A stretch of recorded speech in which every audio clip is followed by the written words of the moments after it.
ஏக்கா நீ தானா? ஏன் அவளை இப்படி பயமுறுத்துற? நீ என்னடி இப்படி இந்த பக்கமாக சுற்றிட்டு திரிகிற? காலையில் உனக்கு வீட்டில் வேறு வேலையே இல்லையா? அதை ஏக்கா கேட்குற?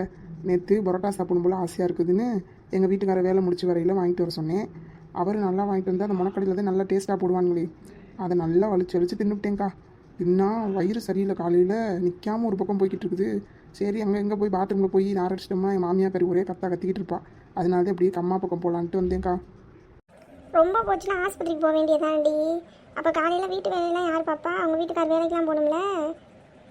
ஆஸ்பத்திரி பக்கம்லாம் போனால் குளுக்கோஸை போட சொல்லி அதுக்கு ஒரு 500 ஃபீஸை வாங்கிட்டு விட்டுருவானுங்கக்கா. நான் என்ன பண்ணுறது? அவ்வளோதான், 500 காசு போச்சுன்னா அவ்வளோதான். என் மாமியாக்கார் ஒரே திட்ட ஆரம்பிச்சிடும். நேற்று சோறு இருந்துச்சு, தேவையில்லாமல் போய் பரோட்டா ஆசைப்பட்டு தின்ன இப்போ பாரு அப்படின்ட்டு. அதனால் ஒரு டீ கேஷனை போட்டு குடிச்சிட்டு அப்படியே இருக்க வேண்டியதே. இல்லைன்னா மெடிக்கல் ஷாப்பில் போய் ஒரு மாத்திரையை வாங்கி திங்க வேண்டியதே. சரிடி சரிடி. காலையிலேயே என் மாமியார் சமைச்செல்லாம் முடிச்சிருக்கோங்க்கா. எங்கள் வீட்டுக்கார் அதெல்லாம் நான் எங்கேயும் தேடவே மாட்டார். அவர் நேரத்துக்கு வேலை கிளம்பி போயிருப்பார். அவருக்கு அவர் மேலே தான் முக்கியம். கிளம்பியிருப்பார் நேரத்துக்கெலாம். சரி சரி. சரிக்கா, என் மாமியார் ஏதாவது செஞ்சு வச்சுருக்கோம், அதை போய் சாப்பிட்டு விட்டு அப்படியே கிளம்ப வேண்டியதுதான். முடியலைன்ற எங்கடி கிளம்புற மறுபடியும்? உனக்கு தெரியாதாக்கா விஷயம்? கிரிஜா ஃபோன் பண்ணலையா? அவன் நேற்றே என்கிட்ட 4 லட்சுமி கடை ஃபோன் பண்ணி சொல்லிக்கிறேன்னு சொன்னா. அவள் எதுக்குடி எனக்கு ஃபோன் பண்ண போகிறா? என்ன விஷயம்? அக்கா, மகளிர் தினம் வருதுல்ல, அதனால நம்ம குழுவில் இருக்கிறவங்க எல்லோரும் சேர்ந்து செட் சேரீ எடுத்து கேக்கெல்லாம் வெட்டலாம்ட்டு முடிவு பண்ணியிருக்காளுக்கா. அது விஷயமா தான் போய் பேச போகிறேன் நான். பாத்தியாடி, என்கிட்ட ஒரு வார்த்தை கூட ஒருத்தி கூட சொல்லலை. இந்த நீயே இப்போ நான் அவனை பார்த்தனால சொல்கிறேன். இல்லைன்னா நீங்களே என்னை அப்படியே இது பண்ணியிருப்பீங்கல்ல. அக்கா, அந்த கிரிஜா தாக்கா சொன்னான், நான் அவங்க அக்காட்டெல்லாம் நான் வந்து லட்சுமி அக்காட்டெல்லாம் ஃபோனில் சொல்லிக்கிறேன் அப்படின்ட்டு. அதனால தான் நான் உனக்கு சொல்லி தெரியும்னு நினச்சி நான் விட்டுட்டேன். சரி, இப்போ போய் சேரில் எடுத்தா எப்போ ப்ளவுஸ் தைக்கிறது? உடனே தான் ப்ளவுஸ் கிடைக்காதுடி. அதெல்லாம் ப்ளவுஸுக்கெலாம் ரெடி பண்ணியாச்சு காலை. நம்ம புளியமரத்து கடை இருக்கார்ல டெய்லரு, அவர்கிட்ட பேசிட்டோம். அவர் வந்து ஒரு நாளே தச்சு கொடுக்குறேன்னு சொல்லிட்டாரு. மித்தவங்களுக்குலாம் மேட்சிங்காக ஏதாவது இருந்தால் அதுக்கு சேலைக்கு ஏற்றாப்புல இருந்தால் சேர்த்து அவ்வளோ போட்டுக்கிறேன்னு சொல்லிட்டாருக்கா. யாருக்கு தேவையோ அவங்க மட்டும் புளியமரத்து கரெக்டாக கொடுத்து அவங்க தச்சு தரேன்னு சொல்லிட்டாருக்கா. அதனால் பிரச்சனை இல்லை. முந்தானாலே போய் நான் ஈவினிங்கே போய் பேசி முடிச்சோடனே எல்லாம் போய் செட் சாரி எடுத்துகிட்டு வந்துட்டாளுக்கா. ஓஹோ அப்படியா, சரி சரி. காசுடி என்கிட்ட எவ்வளோமே காசு வாங்களே, எவ்வளோ ரூபா? காசை பற்றிலாம் விடுக்கா, அதெல்லாம் பார்த்து பண்ணியாச்சு விடு. நானும் இதுக்கு இருக்கேன், சேர்த்து போட்டு பண்ணியாச்சுக்கா. நீ இருக்கிறப்ப பொறுமையாக கொடு, சரியா? ஏன் சின்ன பொண்ணு நீங்கள் போட்டீங்க? என்கிட்ட இருக்குடி, கேட்டிருந்தா கொடுத்துருப்பேன்ல. ஆமாம் ஆமாம், இப்போ நாங்கள் காசு போட்டதில் என்ன பிரச்சனை உனக்கு? சும்மா இரு. அதுக்கு இல்லாட்டி. ஏக்கா, என்னக்கா ஆச்சு? ஏக்கா ஒரு மாதிரி ஆகிட்ட?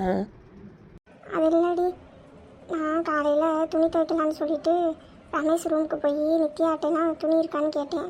சரி ரமேஷை காணமே, துணி எதுவும் துவைக்க ஆளுக்கு துணி எதுவும் இருக்குமான்னு கேட்கலான்ட்டு எங்கம்மா ரமேஷ்ன்னு கேட்டேன்னா, அதுக்கு உடனே அவள் எதுக்குக்கா மூஞ்சில் அடித்த மாதிரி எதுக்கு அவரை கேட்குறீங்க, உங்களுக்கு எதுவும் பணம் தேவையான்னு கேட்டுவிட்டாடி. எனக்கு மனசு ஒரே கஷ்டமாக போச்சு. என்னது, அந்த மஞ்ச மண்டை அப்படி கேட்டுச்சா? நீ சும்மா வாக்கா இருக்க? நீ ஏக்கா அவளெல்லாம் பேச விட்டு வேடிக்கை பார்த்துக்கிட்டு இருக்க? நானும் வந்தேன்னா நல்லா புடியும் கிழிச்சு விட்ருவேன் வாயை. அது மூஞ்சியை பாரு, மஞ்ச மண்டை ஒரு நாளைக்கு எனக்காவது கையில் சிக்குவாள்ல அன்னைக்கு இருக்குது. அவன் சொல்கிறது இதுதானடி. இப்போ என் கையில் 5-10 இருந்தால் யாரும் இப்படிலாம் பேச மாட்டாங்க. என் நிலமை அப்படி இருக்கனால இவங்களாம் அப்படி பேசுகிறாங்க. ஏக்கா, நான் சொல்கிறேன்னு வந்து தப்பாக எடுத்துக்காத. உனக்கும் வந்து கல்யாணம் ஆகி 8 வருஷம் ஆச்சு. எல்லாத்துக்குமே நீ போய் உன் மாமியார்கிட்டே இருக்கனால தான் இவங்களாம் அப்படி பேசிக்கிட்டு இருக்கா. இந்த வீட்டில் ₹1 செலவழிக்கணும் அப்படின்னா கூட நீ போய் உன் மாமியார்கிட்ட போய் பர்மிஷன் கேட்டு நிற்கணும். இப்போது நீ போய் செட் சேலை எடுக்கணும் கேளேன், உடனே உன் மாமியார் இந்த மருமகளே அப்படின்னு கொடுத்துருமா? கிடையாது. என்னை என்ன தாண்டி பண்ண சொல்கிற? நானும் அந்த மனுஷங்கிட்ட எவ்வளவோ சொல்லிட்டேன். நம்மளுக்கு பிள்ளைங்க வளர்ந்துக்கிட்டே இருக்குதுங்க, அதுங்களுக்கும் நல்லதெல்லாம் பண்ண வேண்டியது இருக்குது. இந்த மாதிரி சம்பாதிக்கிறதுல எனக்கு கொஞ்சம் செலவுக்கு கொடுங்க அப்படின்னு கேட்டால் வந்து அந்த மாதிரி கொடுத்தா குடும்பம் இதுவாகிடும், அம்மா பாவம், அம்மா எங்களை அப்படி வளர்க்கலை வைக்கலை அப்படின்னே பேசிக்கிட்டு இருக்காருடி. அவர்கிட்ட எது சொல்லி புரிய வைக்கவே முடியலை பார்த்துக்க. எனக்கும் உங்கள் வீட்டுக்காரை பார்த்தாதாக்கா ஒரே கோவமாக வரும். கல்யாணம் ஆகி இத்தனை வருஷம் ஆச்சு, இன்னமும் உன் கையில் காசை கொடுக்காம அம்மா கையிலே எல்லா காசையும் கொடுத்துக்கிட்டு இருக்கிறாரு. எனக்கெல்லாம் இந்த மாதிரி ஒரு புருஷன் இருந்தால் நான் போய் விட்டுட்டு போடான்ட்டு ஓடிடுவேன். ஹே சின்ன பொண்ணு, உனக்கு எல்லாத்துலேயும் விளையாட்டு தாண்டி. அப்பாடா, உன் மூஞ்சில் அந்த சிரிப்பை வர வைக்கிறக்குள்ளாட்டியும் போதும்னு ஆயிடுச்சு. அப்புறம் என்னக்கா, சும்மா எல்லாத்துக்கும் மாமியாரே பிடிச்சி தொங்கிட்டு இருக்க வேண்டியதாக இருக்குது. மாமியார்கிட்டே போய் எல்லாத்துக்கும் நிற்க முடியுமா சொல்லு?